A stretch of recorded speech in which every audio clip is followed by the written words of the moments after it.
अस्सलामुअलैकुम नाज़रीन कराम, नई वीडियो में आपको खुश आमदीद कहते हैं। इद्दत में निकाह के केस का फ़ैसला कल महफूज किया गया। आज ये फ़ैसला आ रहा है। मैं आपको तमाम तफसीलात बताता हूँ जो अब तक सामने आई हैं। किस तरह से जिरा हुई, इमरान खान ने कर्नल साहब को कैमरे में देख के क्या कहा, जज साहब ने ऐसी कौन सी कार्रवाई बिल्कुल दिलावर और जुल्करनैन की तरह दोहराई है, और इमरान खान को कौन सी डील ऑफर हुई है जिसे उन्होंने लात मार दी है, जबकि सज़ा क्या सुनाई जा सकती है, इस पर मैं अभी इस वीडियो में बात करूंगा। नाज़रीन कराम, इद्दत में निकाह के केस में बुशरा बीबी ने जो बयान दिया है वो यूं है कि अप्रैल 2017 में खबर मानिका ने उनको ज़ुबानी तलाक दी थी। उसके बाद अपनी इद्दत मुकम्मल करने की खामद के घर में ही जैसे कि कुरान का हुक्म है सूरत तलाक में, उस हुक्म के मुताबिक बुशरा बीबी ने इद्दत पूरी की और फिर वो अपनी वालिदा के घर चली गई।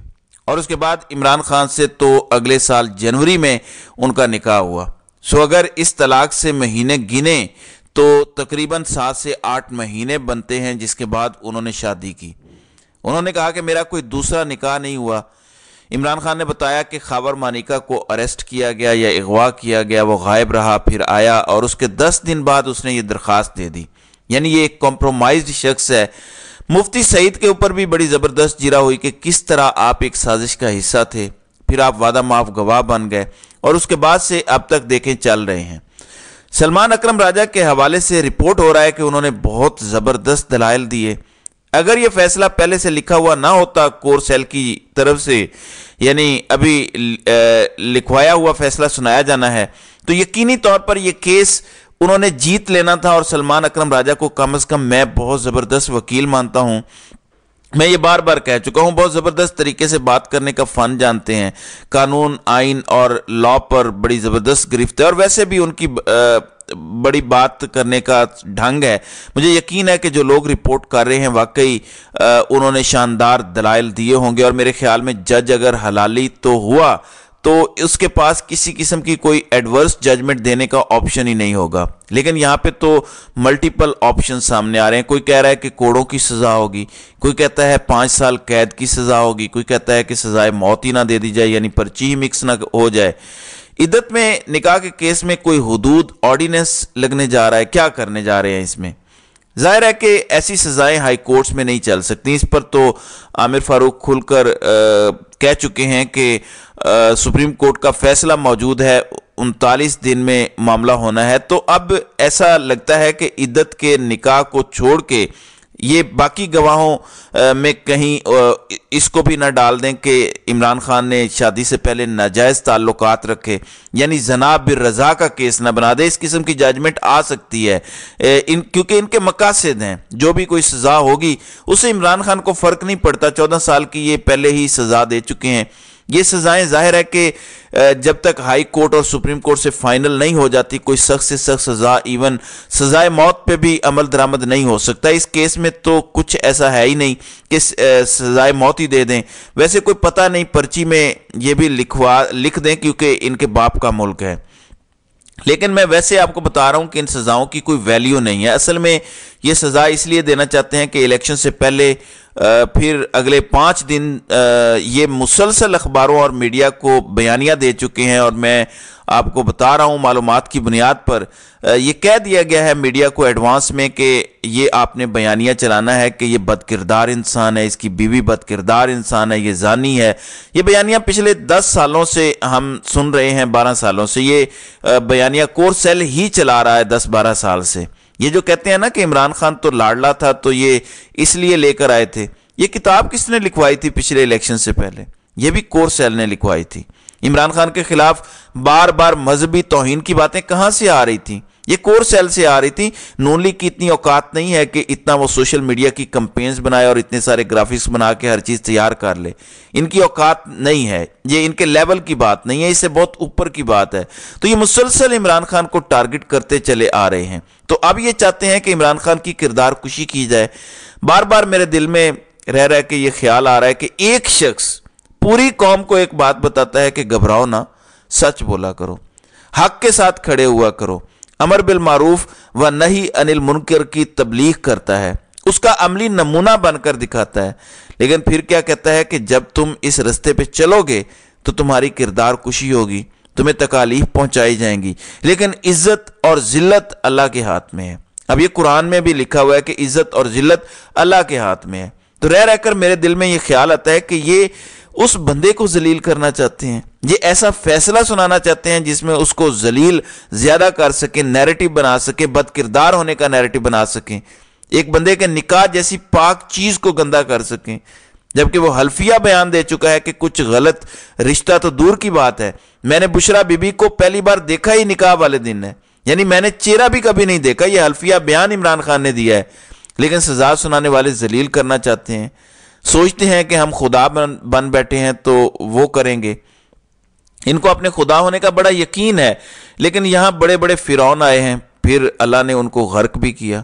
تو رہ کے مجھے خیال آتا ہے کہ میرا رب اپنے بندے کو ذلیل نہیں ہونے دے گا، کیونکہ عزت اور ذلت اس کے ہاتھ میں ہے، اور ایک بندہ اس پر ایمان رکھ کے جب اتنی بڑی جنگ لڑ جاتا ہے تو وہ اس کو ذلیل نہیں ہونے دے گا۔ یہ جو مرضی کر لیں، ان کی کوئی کمپین عوام پہ اثر نہیں ڈالے گی۔ یہ 90 کی دہائی کی ساری گیمز ڈال رہے ہیں، عوام بہت آگے جا چکی ہے، عوام فیصلہ کر بیٹھی ہے اور کسی فیصلے سے کوئی فیصلہ تبدیل نہیں ہو سکتا۔ ناظرین اکرام، عمران خان نے کنفرم کر دیا ہے کہ ڈیل کی آفر تھی۔ جب عمران خان اٹک جیل میں تھے تو ڈیل کی آفر بشرا بی بی کے ذریعے کی گئی تھی کہ 3 سال تک آپ بنی گالہ میں بیٹھ جائیں، یعنی ہاؤس اریسٹ کی بنیادی طور پر بات کی جا رہی ہے، کیونکہ اس ٹائم 3 سال کی سزا ہوئی تھی توشہ خانہ کیس میں، تو یہ کہا جا رہا تھا کہ 3 سال آپ بنی گالہ میں گزار دیں، خاموش رہیں، 3 سال بعد بے شک سیاست میں واپس آ جائیں۔ اب 3 سال کیوں کہا گیا، آپ یہ ذرا سمجھ لیں۔ عمران خان گرفتار ہوتے ہیں 5 اگست 2023 کو۔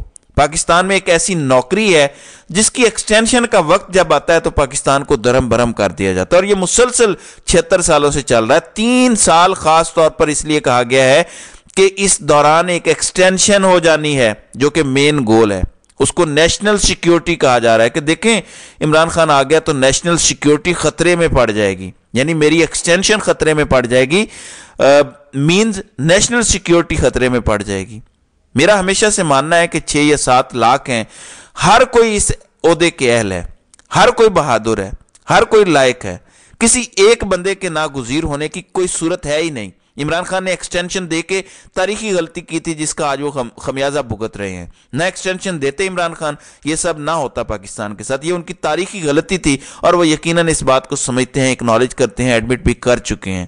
تو 3 سال کی ڈیل کا مقصد ہی یہی تھا کہ 3 سال میں ایک ایکسٹینشن اور ہو جائے، باقی لوگوں نے جو عہدے لینے ہیں وہ لے چکے ہوں گے اور معاملات ان کے مزید کنٹرول میں جا چکے ہوں گے۔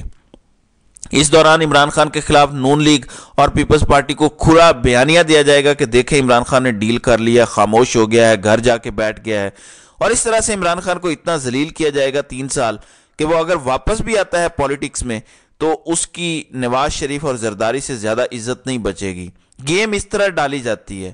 میں پچھلے سال سے کہہ رہا ہوں کہ خان صاحب سانپ اور بچھو پہ بھروسہ کر لیجئے گا، ان پہ بھروسہ مت کیجئے گا۔ بچھو کی آپ کو پتہ ہے نا فطرت کیا ہے، وہ ڈستا ہے، جو مرضی کر لو، اس کو دودھ پلاؤ، اس کو کمر پہ بٹھاؤ، پانی میں پار لگاؤ، وہ پھر بھی ڈسے گا لازمی۔ تو ان پہ بھروسہ نہیں کیا جا سکتا، یہ قابل بھروسہ لوگ نہیں ہیں، یہ میں نے بار بار ویڈیوز میں کہا ہے۔ تو خان صاحب خود کہتے ہیں کہ میری ماں مجھے کہتی تھی کہ تم بہت جلدی بھروسہ کر لیتے ہو، بہت نقصان ہوگا تمہیں زندگی میں، تمہارا کیا بنے گا۔ امید ہے کہ خان صاحب نے یہ بات پکی دل میں بٹھا لی ہے کہ سب پہ بھروسہ کیا جا سکتا ہے، ان پہ نہیں کیا جا سکتا۔ یہ اسرائیل آپ سے تسلیم کروانا چاہتے تھے خان صاحب، اور اس کے بعد آپ کو یہودی ایجنٹ کہہ کے حکومت سے بھی نکال دیتے۔ یہ اس طرح کھیلتے ہیں۔ اب تو ہمیں سارا سسٹم ختم سمجھ آ گیا ہے نا، خود محب وطن جبکہ سیاستدان غدار، کیونکہ اسرائیل کو تسلیم کیا، لیکن کروایا کس نے؟ لیکن خود محب وطن رہیں گے۔ یہ گیم اس طرح ڈالتے ہیں۔ تو کل سماعت کے دوران ایک بار پھر عمران خان نے کیمرے کی طرف دیکھ کر کہا کہ کرنل صاحب پہ بہت دباؤ ہے، بہت پریشر ہے، کیونکہ 13-14 گھنٹے سماعت چل رہی ہے اور پھر جج صاحب بھی حق دفاع نہیں دیتے۔ عمران خان کے وکیل سلمان اکرم راجہ نے کہا کہ بشرا بی بی کی فیملی سے ہم کسی کو وٹنس لانا چاہتے ہیں، جج نے اجازت نہیں دی۔ इसी बुनियाद पर साइफर केस भी कितना कमजोर था कि विटनेस कैसे आप नहीं लाने दे सकते, ये तो आप कर ही नहीं सकते, ये तो फेयर ट्रायल ही नहीं है, लेकिन नहीं लाने दिया गया विटनेस। सो ये तो तय है कि इन्होंने कोई ना कोई सजा देनी है। सजा कैसी होनी है? ह्यूमिलिएट करने वाली, जिससे जलील कर सकें। ये खुदाई के दावेदार आपे से बाहर हो चुके हैं। अल्लाह ताला की लाठी बड़ी बेआवाज है और अल्लाह ताला का इंतकाम बड़ा हो सकता है। अल्लाह की एक सिफत अल मुंतकिम भी है, वो इंतकाम लेने वाली ज़ात है ऐसे लोगों से जो जुल्म में हदें पार कर जाते हैं, और अल्लाह नहीं माफ़ करता हाथ से गुजर जाने वालों को। नाज़रीन किराम, आखिर में एक सवाल छोड़े जा रहा हूँ, आप मुझे इसका ज़रूर जवाब दीजिएगा। जो कहता है कि हल्फ की पासदारी करो और पाकिस्तान के आइन के ताबे रहो, उसको इसराइल और भारत का एजेंट करार दे दिया जाता है। एक सवाल है मेरा, इसराइल और भारत का इसमें क्या फायदा है कि मुल्क आइन के मुताबिक चले और सब अपने हल्फ की पासदारी करें? इसराइल और भारत भला ऐसा क्यों चाहेंगे? तो नाज़रीन इकराम, आपकी इस वीडियो के हवाले से क्या राय है? आप अपनी राय का इजहार कमेंट सेक्शन में ज़रूर कीजिएगा।